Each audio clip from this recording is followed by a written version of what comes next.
On May 9th, Obama held an interview with Robin Roberts from ABC. He actually called her to ask her he wanted to have this interview with her. And in this interview, he expressed his, as Brenda just said, his evolved personal belief that same-sex couples should be allowed to marry. And before we go any further, I want us to just stop and just recognize the tremendous work that went into that statement. And we should note it was done in an interview. It wasn't an official decree. It wasn't an executive order. It was just a statement made in an interview, and we'll talk about that more later. But just the statement of the personal belief of the President of the United States came from work. And that work is the work of LGBTQ people, of activists and allies to push for LGBTQ rights and liberation. And so before we do anything else, we have to acknowledge that basic fact, which has been completely ignored in the corporate media. All this discussion about, this statement, no one talks about the work that's gone into it. Now, when I first heard the news about Obama's statement, I have to admit that I had a very cynical reaction to it, which, is understandable, of course. The man is a capitalist politician, and and this is 2012, an election year, and for capitalist politicians, election years are all about the game. You say what you think will get you the most votes. So I thought, okay, he's doing this for the LGBTQ vote. But then I was talking to my partner about it, Miles, and he said, well, isn't it interesting that that's what he thinks will get him votes? And Miles is absolutely right. It really speaks to the changing consciousness and acceptance in the society around LGBTQ people, around LGBTQ rights, and around ending anti-LGBTQ bigotry. And, just again, that consciousness has only come through the decades of struggle from LGBTQ people and their allies. Now, of course, it's very significant that it was Obama, the country's first black president, who was the first president to come out in support of same-sex marriage. We all know that disunity is a major tool in the capitalist tool belt. They're always trying to tell us that, you shouldn't like so-and-so over here because so-and-so isn't like you, and you shouldn't like this person because they're not like you. And of course, if they're successful, then you and I waste our time, our precious time, fighting each other, when in reality we should be fighting against them, right? We all know that. And of course, the corporate media, the capitalists, try to divide LGBTQ people and people of color who would, very naturally be allies otherwise. In particular, we're told that it's the black community and the LGBTQ community that are odds. And, I always have to laugh at this because it ignores the obvious fact that many of us, like myself, in the LGBTQ community are African American, and, so are our friends and family. But they even try to tell us that African countries are anti-LGBTQ, as if, LGBTQ people face no state or no oppression here in the US. We raised the case of CeCe McDonald here before, but it's just a perfect current example to highlight this. A black trans woman is thrown in jail for defending herself and her queer people of color friends against racist bigots here in the US. And you can read about her case, I think we have an update on her case in this week's issue of the paper. Someone's not yes. But I just want to take a second and give one example of how the media will twist something like the struggle for LGBTQ rights in Africa. You may have heard a lot recently about Uganda and how they recently tried to get legislation passed that called for the execution of gay people. Well, what's not mentioned in the press is that it was a white bigot from the US, this guy named Scott Lively, who started all of that mess. He organized a group of right-wing fundamentalist preachers to go to Uganda and to influence the parliament there to propose that legislation. And of course, thanks to the LGBTQ movement in Uganda, with the support of LGBTQ movements worldwide, that legislation was defeated. We should also note that of the 10 countries in which same-sex marriage is currently legal on a national level, so the whole country has legalized same-sex marriage, one of those is South Africa, which legalized same-sex marriage in, I think, 2006. Of course, the US is not on that list. But just to, so I just wanted to give that as an example. So whenever we hear the U.S. propagandizing against other countries, we have to put it in that kind of perspective. But to get back to the U.S., Obama's statement, as a black president is significant. Some analysts are even suggesting that, some black people may be swayed in favor of same-sex marriage as a result of Obama's support. And, that's okay. We're okay with that. Let's just pause for a moment to reflect on what same-sex marriage means. Because, Vice President Biden, if you all have been following this, Biden made this statement a few days before Obama made his statement, and people think that forced Obama's hand. Biden is known for having this big mouth or whatever. But anyways, he made this statement where he said that, he said, quote, "What this is a simple proposition. Who do you love? And will you be loyal to the person you love?" So that's what Biden said was the issue, and because of that, he was in support of. I think he said he didn't have a problem with same-sex marriage. But if that were all it was, then who cares if the state sanctions it? We don't believe in the legitimacy of the capitalist state anyway. But the right to marriage is way more than that. And I just want to run through some of the benefits that are bestowed on married couples in the U.S. And this is from a group called freedomtomarry.org. You can look at their website.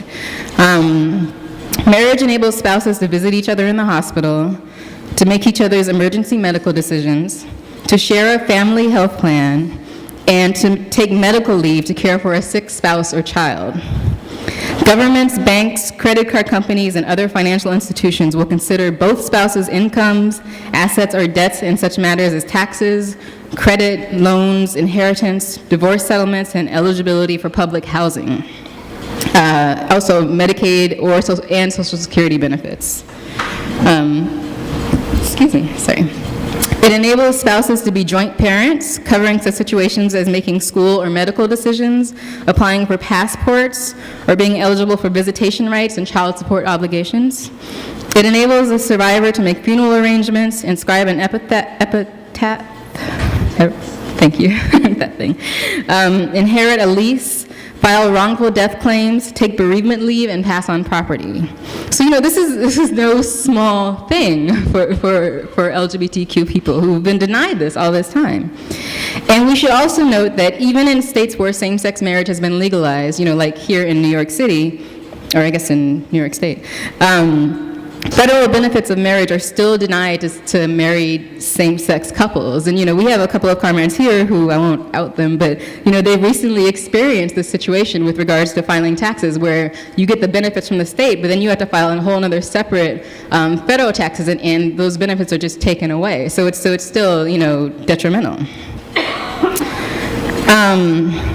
So, while it is notable that Obama took this bold step, and it was a bold step, in openly supporting same-sex marriage, his statement made clear that he and the White House are not going to be doing much to actually secure that right.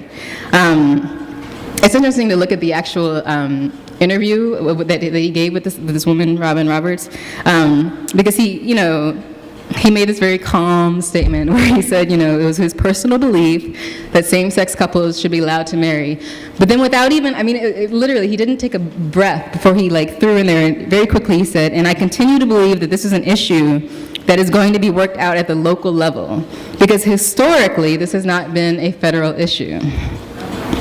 Now, we should just note that Obama made his remarks just one day after North Carolina passed a constitutional amendment defining marriage as solely between a man and a woman.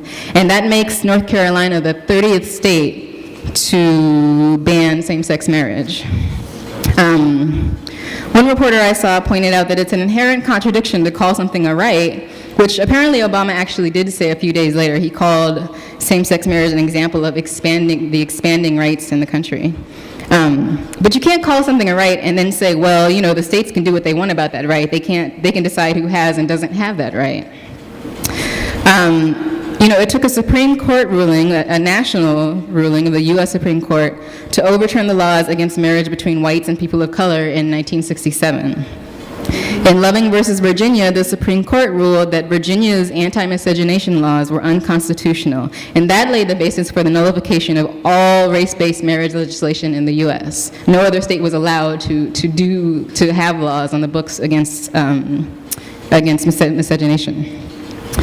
Now, Representative James Clyburn of South Carolina, he's the number 3 House Democrat right now, and he was also an active organizer during the Civil Rights Movement. He compared the debate on same-sex marriage and the debate over interracial marriage, which happened in his lifetime. And he said, I will remind you that in my lifetime it was illegal in some states. This state, he's from South Carolina, so this state, one of them, for black and white couples to get married. I think that we have seen in many churches that call themselves fundamentalist and Christian teach a theological tolerance of slavery and servitude. You know, and I just think it's very interesting the words he chose for this statement. And what a contrast to Obama, who made sure, he made sure in his interview to suggest that many people that were opposed to same-sex marriage weren't, quote, coming at it from a mean-spirited perspective. And, you know, I suppose that's true that, you know, there are many or some people who you know, aren't opposed to gay marriage from a mean-spirited perspective, but, you know, the truth is the bigots are the ones who are using it to foment attacks against LGBT people all the time. Clyburn continued, there are contradictions based in the scripture that we all have to work our way through, and sometimes it takes the federal government to step into the breach in order to resolve many of these issues. It certainly did that through the courts with the marriage question, and it also did the same thing when it comes to whether people of color have got the same rights that white people have. Now, you know, that stuff about the scripture, this was coming from a man who was raised as a fundamentalist Christian, and he basically has said around the same-sex marriage issue that he's had to work through that baggage. I mean, he didn't use the word baggage, but he basically did. He basically said he had to work through that to arrive at the correct position on same-sex marriage. But I also want to read parts of another statement that was made. It was actually just reported on in the press today. So apparently on Sunday, the head of Obama's former church apparently read a statement that he had written in support of Obama's same-sex marriage position to his congregation. During his Sunday sermon, he read this letter to his congregation. This is a black reverend. And, you know, it justified this. His name is Reverend Otis Moss III in Chicago. And, you know, his letter justified his support of Obama's position along several lines.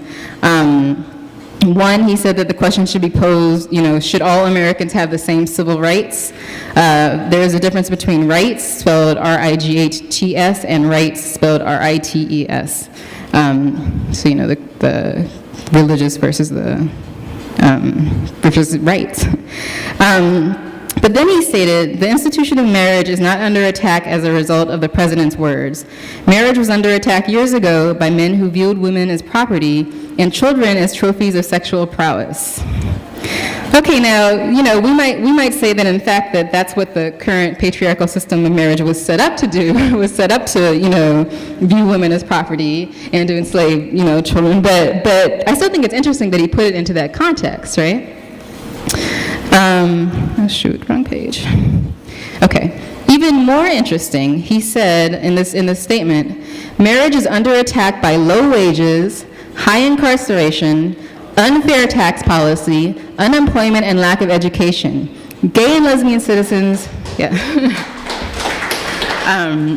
and lesbian citizens did not cause the economic crash, foreclosures, and attack upon health care. Poor, underfunded schools were not created because people desire equal protection under the law. We have much work to do as a community. This is what this pastor read as his letter in support of same-sex marriage. And, you know, I think that all of this represents a changing consciousness even more than, I think that last statement represents a changing consciousness even more than Obama's statement.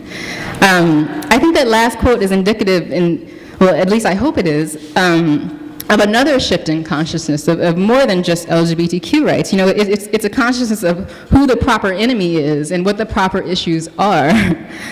But with all of that said, I'd like to end where I began, and that's with the struggle of people on the ground fighting for their own liberation and in solidarity with the liberation of others. The anti-miscegenation laws may have been defeated in the Supreme Court, but the Supreme Court had the weight of the whole civil rights movement on its back, and they wouldn't have made that vote if it wasn't for that weight. The same has been true and will always be true for every people's right, from same-sex marriage and beyond. As always, it will be the continued struggles of LGBTQ people and their allies that will win our true and full liberation. Thank you.